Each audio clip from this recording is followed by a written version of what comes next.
Hello friends, how are you? Welcome to our YouTube channel Dhyan Commerce, the key of success. Please like, subscribe, share and press bell icon for notifications. Thank you.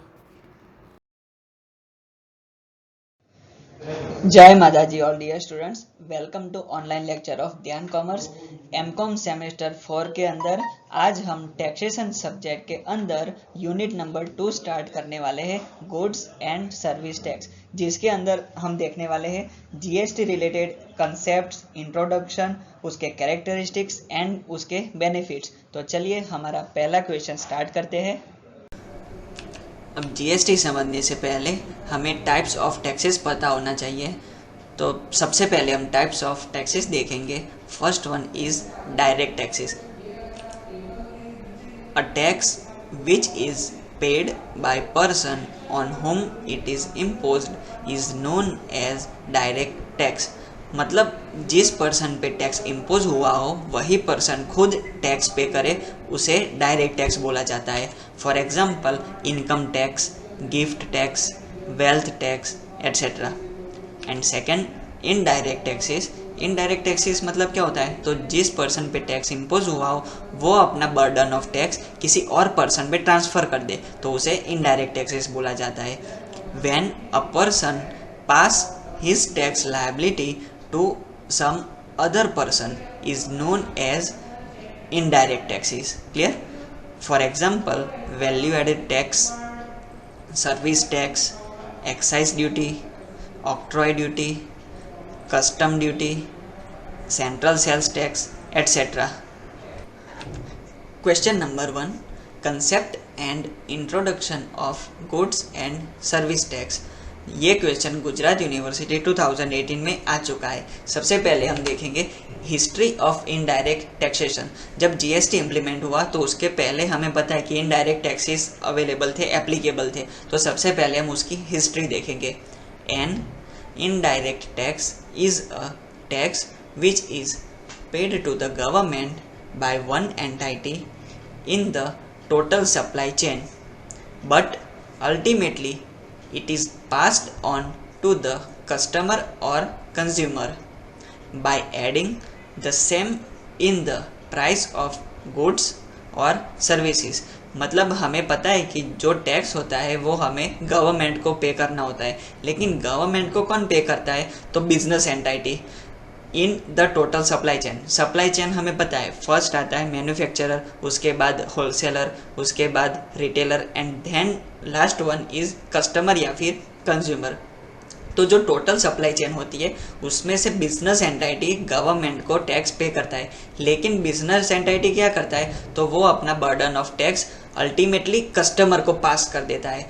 Suppose हम example ले कि हमने 5 रुपये का पार्ले जी का एक biscuit का packet लिया, तो 5 रुपये के बाजू में जो एमआरपी के अंदर लिखा होता है कि इंक्लूसिव ऑफ ऑल टैक्सेस। तो ये जो इंक्लूसिव ऑफ ऑल टैक्सेस होता है ना, वो इनडायरेक्ट टैक्सेस होता है। तो जब मैन्युफैक्चरर कोई भी प्रोडक्ट सेल करता है तो उसकी प्राइस के अंदर ही जो इनडायरेक्ट टैक्स होता है वो इंक्लूड हो जाता है। तो अल्टीमेटली टैक्स कौन पे करता है? तो कस्टमर या फिर consumer. Clear? The ultimate customer या फिर consumer of product or service is paying the tax by paying more for the product or services. Clear? Before implementation of goods and service tax, the different indirect taxes which were applicable in India have made the structure very clumsy। clumsy मतलब अणघड़। Due to cascading effect of tax, difficult and lengthy procedural compliance, administrative and technical limitations etc। तो GST के पहले जो indirect taxes का structure था वो very clumsy मतलब अणघड़ था। किस लिए? तो इनडायरेक्ट टैक्सेस की लिमिटेशन है कैस्केडिंग इफेक्ट ऑफ टैक्स। अब कैस्केडिंग इफेक्ट ऑफ टैक्स क्या होता है? तो उसके लिए हमें याद रखने के लिए मैं आपको बताऊंगा।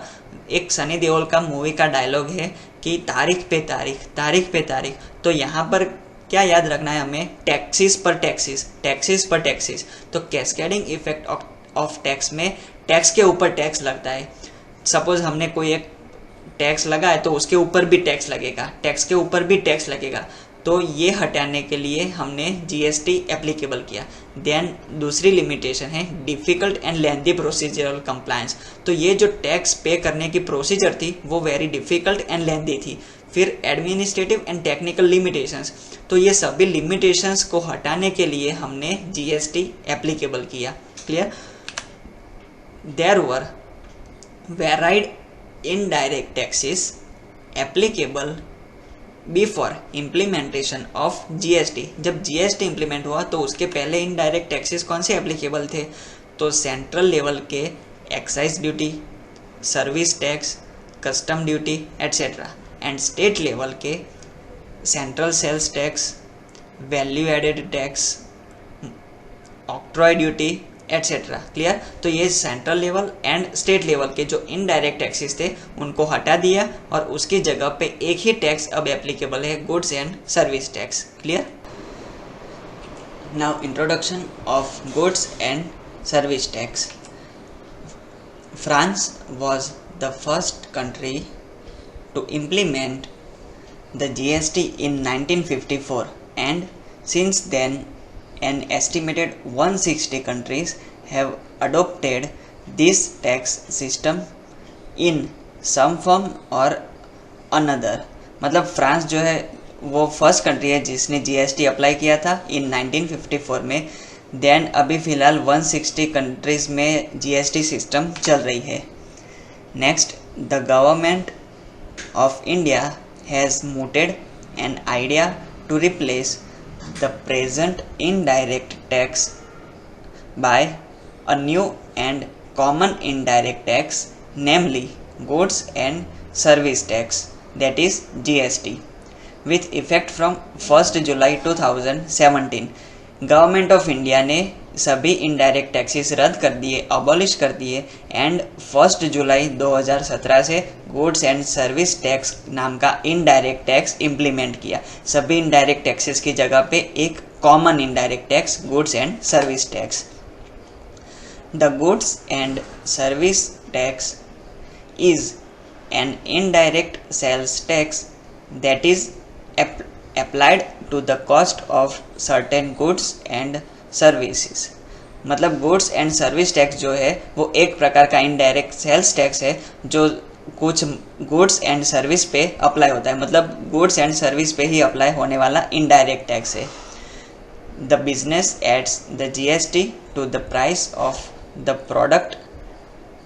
अ customer who buys the product pays the sales price plus GST, and the GST portion is collected by the business or seller and forwarded to the government of India। मतलब GST जो है वो बिजनेस जो product manufacture करेगा उसमें उसकी selling price पे plus कर देगा, और जो जीएसटी जो है वो बिजनेस या फिर सेलर कलेक्ट करेगा और वो किसको फॉरवर्ड करेगा? तो गवर्नमेंट को। मतलब जीएसटी पर पे करेगा कस्टमर, किसको? बिजनेस को, एंड बिजनेस वो जीएसटी पोर्शन फॉरवर्ड कर देगा गवर्नमेंट को।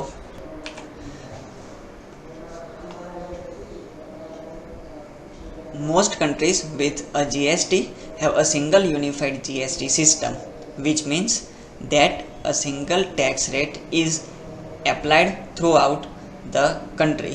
मतलब जिन देशों में जीएसटी सिस्टम अप्लाइड है उसमें सभी इनडायरेक्ट टैक्सेस को हटाकर एक ही सिंगल टैक्स रेट जो है अप्लाई होता है पूरी कंट्री में।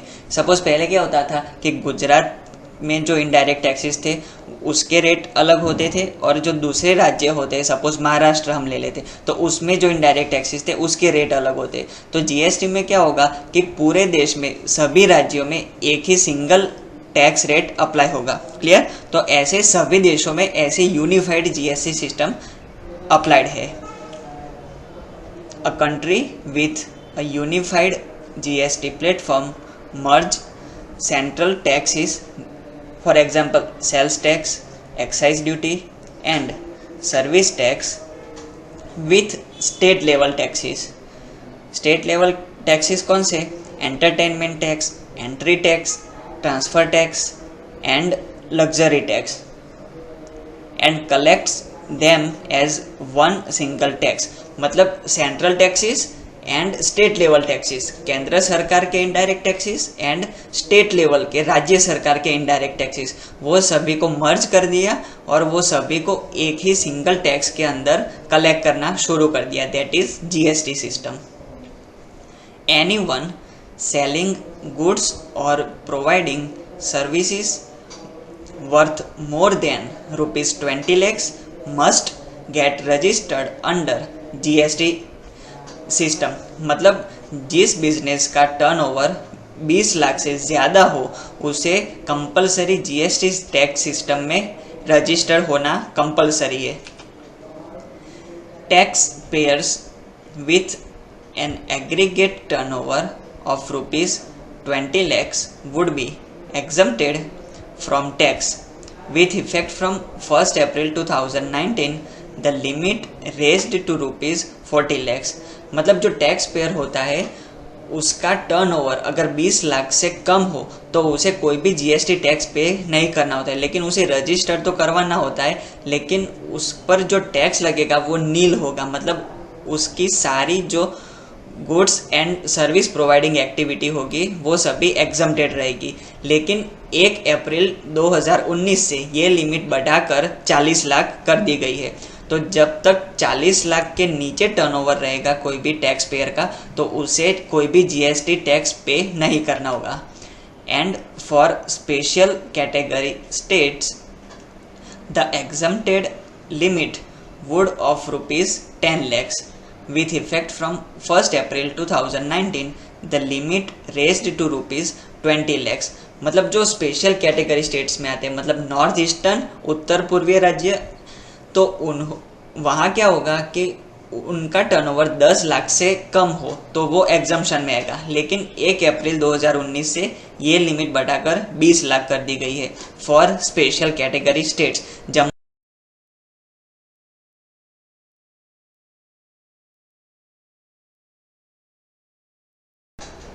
नेक्स्ट क्वेश्चन, सैलिएंट फीचर्स और characteristics of goods and service tax.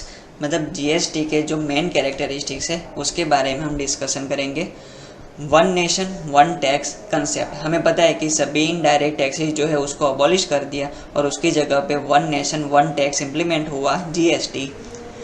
The GST is a common indirect tax for the entire country which shall provide one integrated market.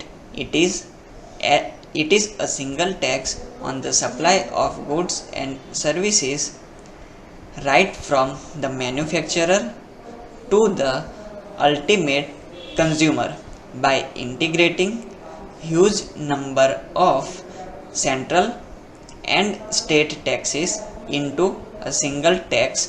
मतलब central and state दोनों government के सभी indirect taxes को abolish करके या फिर integrate करके उसको एक ही सिंगल टैक्स के अंदर कवर कर दिया, वो है GST, goods and service tax. तो सभी जो बिजनेसमैन होंगे उनको एक कॉमन इंटीग्रेटेड मार्केट मिलेगा कि भाई टैक्स के ऊपर टैक्स पे नहीं करना होगा, और स्टेट वाइज जो अलग अलग रेट ऑफ टैक्सेस थे तो वो भी अब हट गया। मतलब सभी के लिए common tax structure, one nation one tax. इसको हम इजीली इस तरह समझ सकते हैं कि indirect taxes of central government and indirect taxes of state governments, ये दोनों को मर्ज कर दिया, मतलब दोनों का एडिशन कर दिया, तो उसकी जगह पे एक ही कॉमन टैक्स आया, goods and service tax. Clear? Next characteristic is destination based consumption tax. Tax principle of origin based taxation was applicable in the old structure of indirect taxation. However, the GST is destination based consumption tax. Suppose हम एक example लेते हैं कि अहमदाबाद के कोई supplier है जिन्होंने मुंबई में गुड्स सप्लाई किया है, तो जो पुराना टैक्सेशन सिस्टम था इनडायरेक्ट टैक्सेशन का, तो वहाँ पर जो मैन्युफैक्चरर या फिर सप्लायर होता था उसका लोकेशन कंसिडर किया जाता था। तो यहाँ पर क्या होगा कि अहमदाबाद के जो सेलर है उनका टैक्सेशन का लोकेशन कंसिडर किया जाएगा। लेकिन जीएसटी में क्या हो गया है कि जो रेसिपिएंट होता है, जो बायर होता है, उसका लोकेशन कंसिडर किया जाता है यहाँ पर। तो यहाँ पर मुंबई जो है वो लोकेशन ऑफ बायर का वो कंसिडर किया जाएगा। मतलब जीएसटी जो है डेस्टिनेशन बेस्ड कंजप्शन टैक्स है। मतलब जो बायर या फिर रेसिपिएंट होता है उसका लोकेशन कंसिडर करके हम टैक्स रेट जो है अप्लाई करते हैं। Clear. Next, dual model. Dual model मतलब नाम से ही पता चलता है कि दो का मर्जर। अब कौन सा दो का मर्जर होगा, तो हमने आगे देखा हुआ है कि central government and state government जो टैक्सेस थे उनका मर्ज हुआ है। The dual GST model has been created with the centre and the states simultaneously levying GST on a common base. The GST to be charged by the center is called central GST, that is CGST, and that to be imposed by states including union territories with legislature is called state GST, that is SGST. Union territories not having legislature shall impose union territory GST, that is UTGST. अब जो central government का tax होगा वो CGST कहलाएगा and जो state government का tax होगा वो SGST कहलाएगा। मतलब जो टैक्स रेट होगा उसका हम बाइफर्केशन करेंगे दो में, स्टेट गवर्नमेंट में एंड एक सेंट्रल गवर्नमेंट में। अब यहाँ पर UTGST मतलब यूनियन टेरिटरी, मतलब केंद्र शासित प्रदेश, तो उसका बोला जाएगा UTGST। Clear.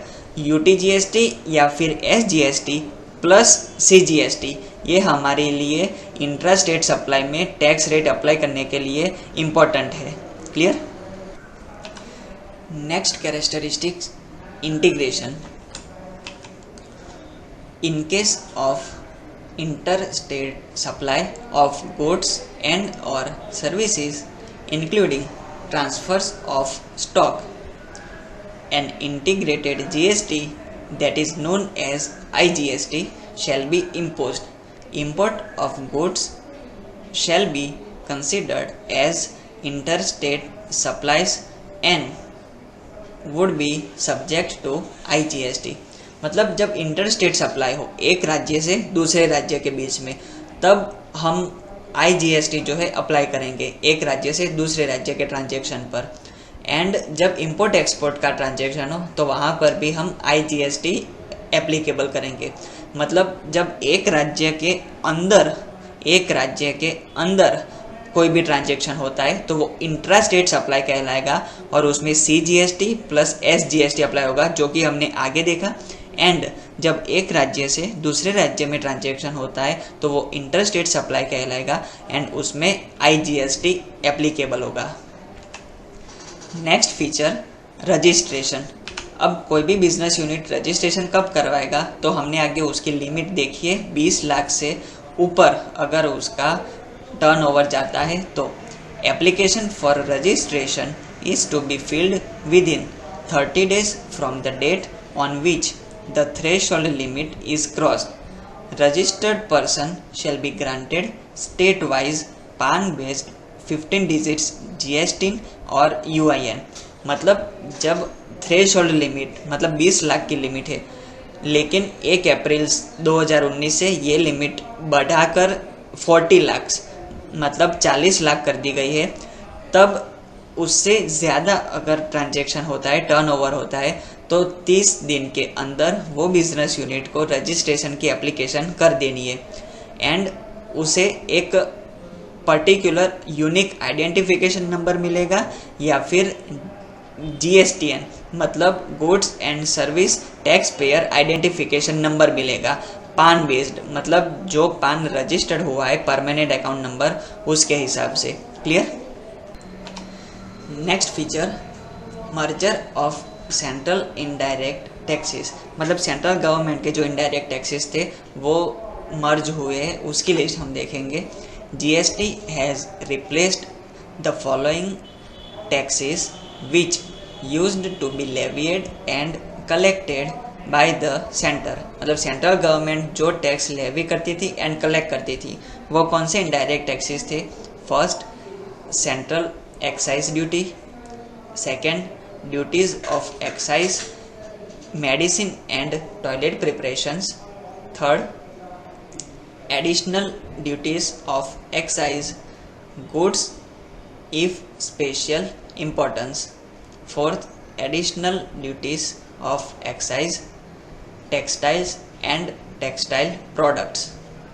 Next, additional duties of customs, commonly known as CVD. Next, special additional duty of customs, that is SAD. Next, service tax and central surcharges and cesses as far as they related to the supply of goods and services. मतलब ये जो सभी indirect taxes थे वो central government collect करती थी, वो सभी मर्ज होकर अब एक ही टैक्स के अंदर कवर कर दिए गए, दैट इज GST। नेक्स्ट, वैसे ही merger of state indirect taxes, मतलब राज्य सरकार के जो इनडायरेक्ट टैक्सेस थे वो सभी को भी मर्ज करके GST में रिप्लेस कर दिया। GST has replaced the following taxes which used to be levied and collected by the state governments. First, state VAT मतलब value added tax. Second, central sales tax. Next, luxury tax. Fourth, entry tax, all forms. Next, entertainment tax and amusement tax except when levied by the local bodies. Next, taxes on advertisements. Next, purchase tax. Eighth, taxes on lotteries, betting and gambling. Ninth, state surcharge and cesses of so far as they related to supply of goods and services. मतलब ये जो state level के indirect taxes थे वो सभी को मर्ज करके GST के अंदर कवर कर दिया गया। Next characteristic, the taxes not covered by GST। जो GST टैक्सेशन सिस्टम में अवेलेबल एप्लीकेबल नहीं होते हैं वो products. The following indirect taxes are not imposed by the various state governments are subsumed by the GST। मतलब GST के अंदर जो इनडायरेक्ट टैक्सेस कवर नहीं किए हैं वो, first, basic customs duty. Second, duty on export. Third, stamp duty. Fourth, property tax. Fifth, electricity duty. Sixth, toll taxes. Seventh, road tax। 8th, professional tax। 9, tax on petroleum products such as crude, petrol, diesel, natural gas and ATF। 10, tax on alcoholic liquor for human consumption। However, the tobacco and tobacco products are subject to GST in addition to the central excise duty imposed by center। मतलब जो ये 10 indirect taxes है वो अभी फ़िलहाल में चल रहे हैं, वो अभी GST के अंदर कवर नहीं किए गए हैं। लेकिन जो टोबैको एंड टोबैको प्रोडक्ट्स है उस पर GST भी लगता है एंड सेंट्रल एक्साइज ड्यूटी जो है वो भी इम्पोज होती है GST अलावा उसके एडिशन में। क्लियर? नेक्स्ट जो है मेन कैरेक्टरिस्टिक्स हम कह सकते हैं कॉमन थ्रेशोल्ड लिमिट। मतलब पहले क्या था कि भाई इनडायरेक्ट टैक्सेस में गुजरात में हो तो उसकी लिमिट जो है टर्नओवर की वो कुछ अलग होगी, महाराष्ट्र, तमिलनाडु, ऐसे फॉर एग्जांपल कोई भी स्टेट हो तो उसमें टर्नओवर की लिमिट जो है स्टेट वाइज अलग अलग रहती थी। लेकिन GST में सभी स्टेट मतलब पूरी कंट्री के लिए कॉमन थ्रेशोल्ड लिमिट रहेगी कि 20 लाख या फिर अभी जो 1 अप्रैल 2019 से लिमिट बढ़ाकर 40 लाख कर दी गई है तो सभी के लिए 40 लाख की लिमिट रहेगी, उसके ऊपर GST पे करना रहेगा। मतलब सभी के लिए एक common limit. Clear?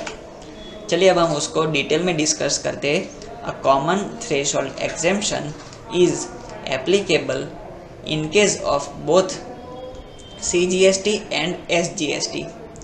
Taxpayers with an annual turnover of rupees 20 lakhs are exempted from GST. In case of special category states, as specified under Article number 279A of the Constitution, the exemption limit is rupees 10 lakhs. The threshold exemption is optional. मतलब जो common limit है, threshold limit मतलब common annual turnover वो 20 लाख है. अगर 20 लाख से नीचे turnover है तो वो एग्जेम्पशन में रहेगा. And in case of special category states तो वहाँ पर जो लिमिट है वो 10 लाख है. क्लियर. लेकिन ये जो लिमिट जो है वो बढ़ा दी गई है. कब से? 1 अप्रैल 2019 से. With effect from 1 April 2019 the limit raised to rupees 40 lakhs in normal states and rupees 20 lakhs for special category states. Clear?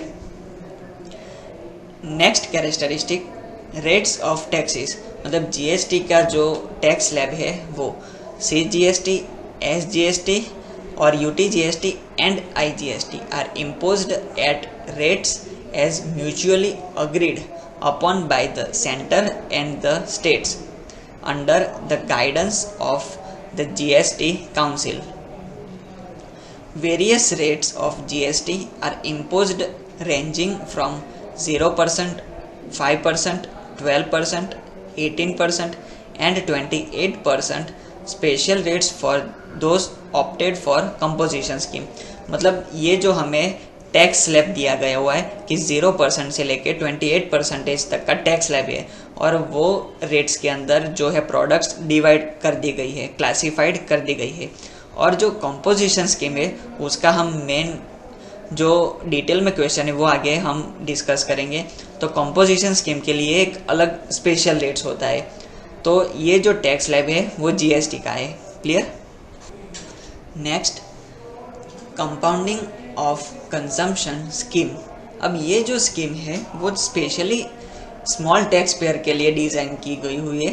The compounding composition scheme under GST is optional and alternative method specially designed for the small tax payers whose turnover is up to rupees 1.5 crore increased from rupees 1 crore and rupees 75 lakhs for special category states.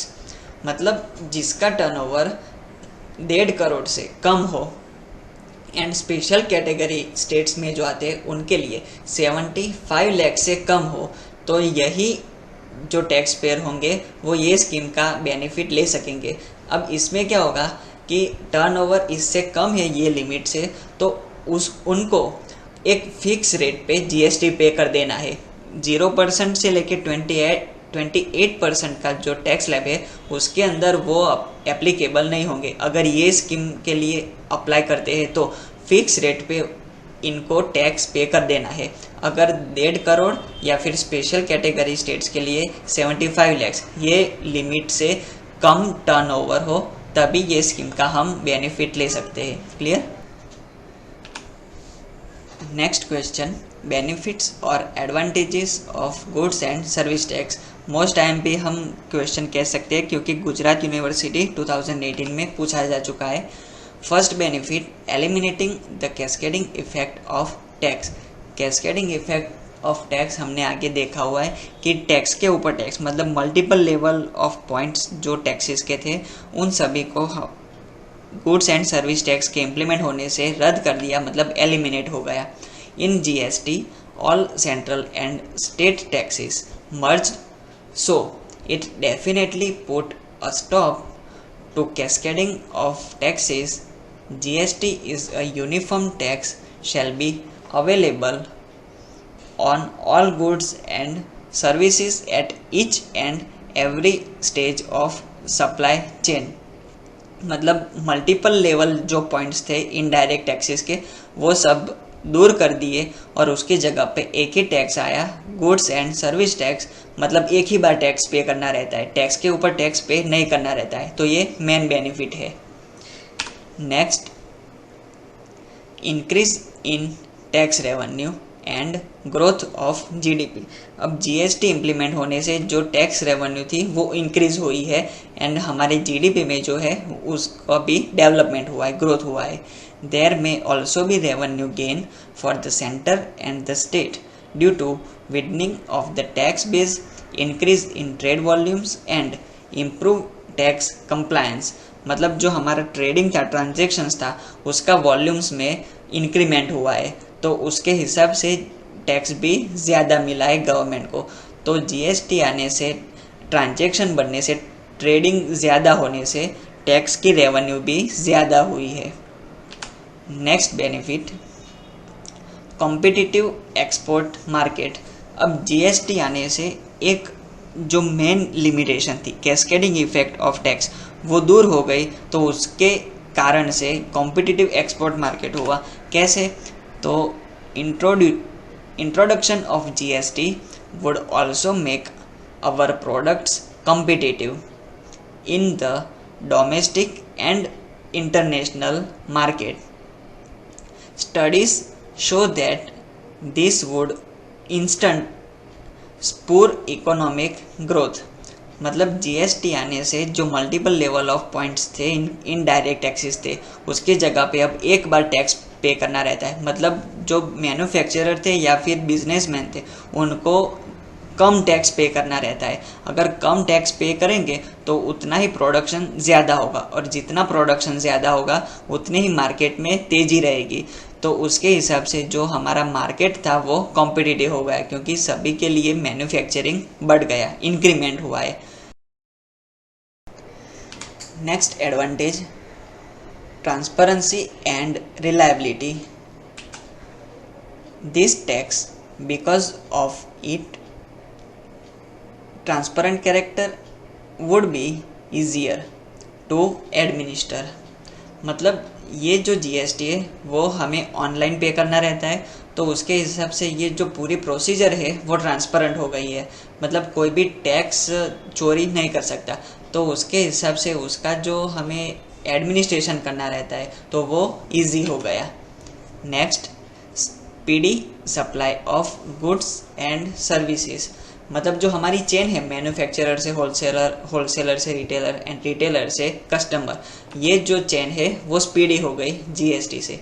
There would be efficient supply chain management. मतलब जो हमारा supply chain management है वो efficient हो गया, उसमें जो turnover है वो इंक्रीमेंट हुआ है, उसका इंक्रीज हो गया। Next, reduction of price. मतलब इनडायरेक्ट टैक्सेस में जो थे वो रेट ऑफ टैक्सेस एकदम हाई थे, और जीएसटी में रेट वो अभी एकदम कम हो गए, तो उसके हिसाब से जो प्राइस में है रिडक्शन हुआ है।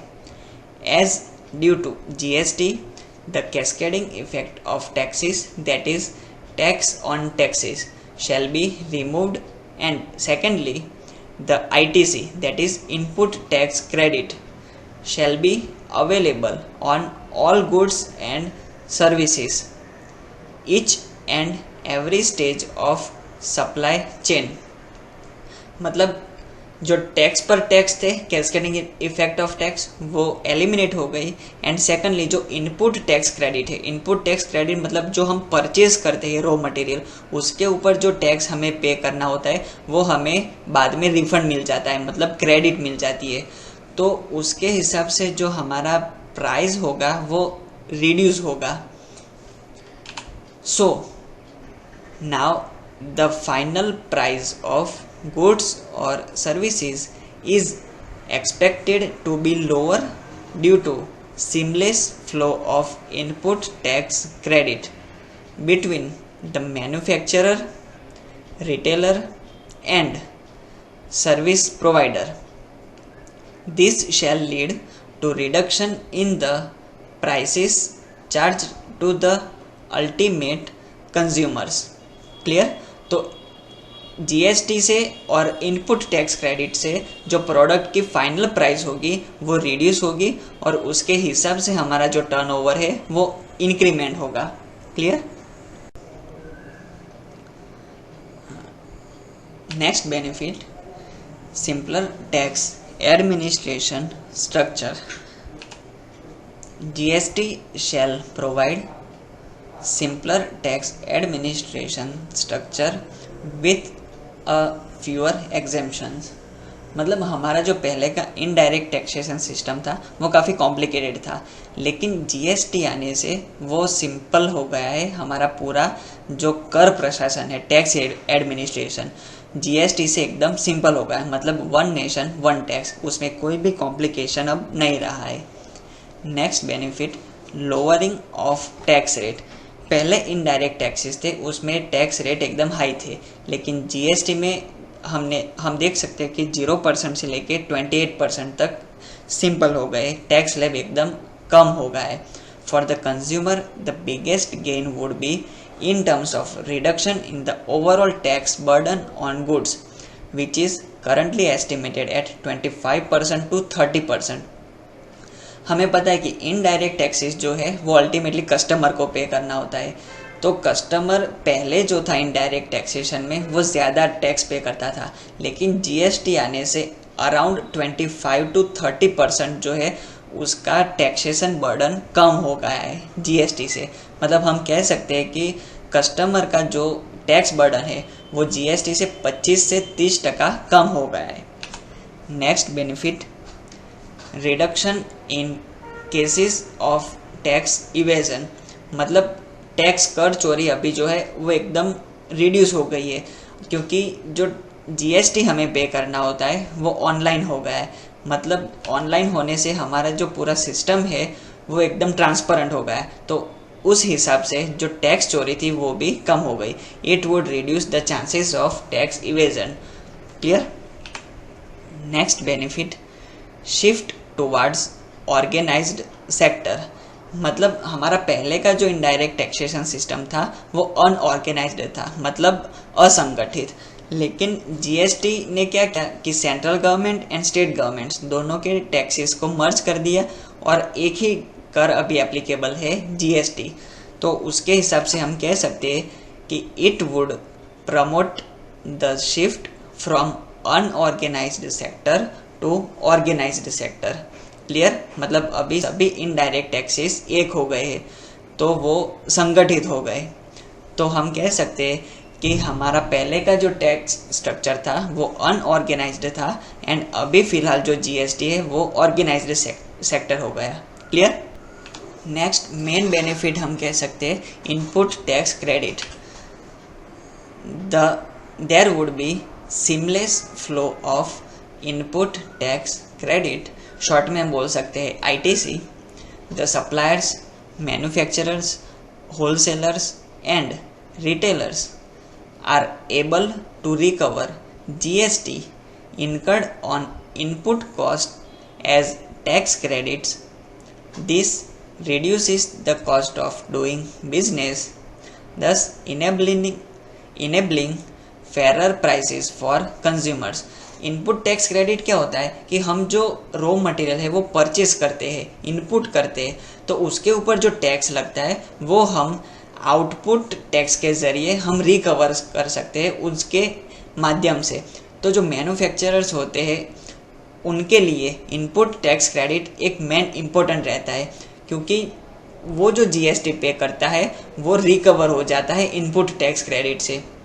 तो उसके हिसाब से जो अल्टीमेटली प्रोडक्ट की प्राइस होगी वो कस्टमर के लिए कम हो जाएगी।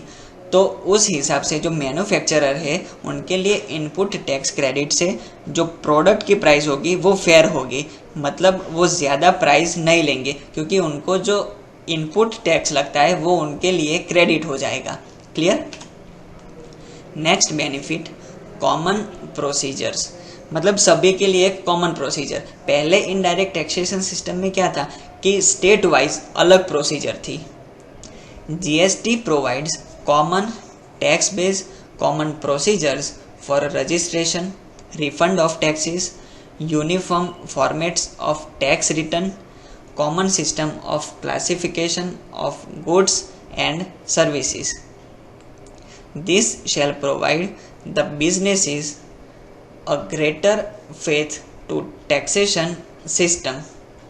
मतलब पहले स्टेट वाइज जो थी tax return, tax refund, tax registration, वो सब अलग अलग प्रोसीजर थी, लेकिन one nation one tax GST में पूरे देश के लिए एक कॉमन प्रोसीजर रहेगी। तो उसके हिसाब से सभी बिजनेस के लिए एक कॉमन फेथ रहेगा, मतलब ट्रस्ट हो जाएगा टैक्सेशन सिस्टम में। क्लियर, सभी के लिए common. Next, uniformity of prices. पहले इनडायरेक्ट टैक्सेस स्टेट वाइज अलग अलग रहते थे, तो प्राइसेस भी कोई भी प्रोडक्ट हम ले लें तो उनके लिए अलग अलग रहती थी, लेकिन एक ही इनडायरेक्ट टैक्स अभी एप्लीकेबल है जीएसटी। पूरे देश में जीएसटी है, तो उसके हिसाब से पूरे देश में जो प्राइसेस है प्रोडक्ट के वो यूनिफॉर्म हो गए, मतलब सभी प्रोडक्ट के लिए एक ही price. Due to GST being one nation one tax, the prices of the goods or services shall be uniform in the whole of the country. Clear?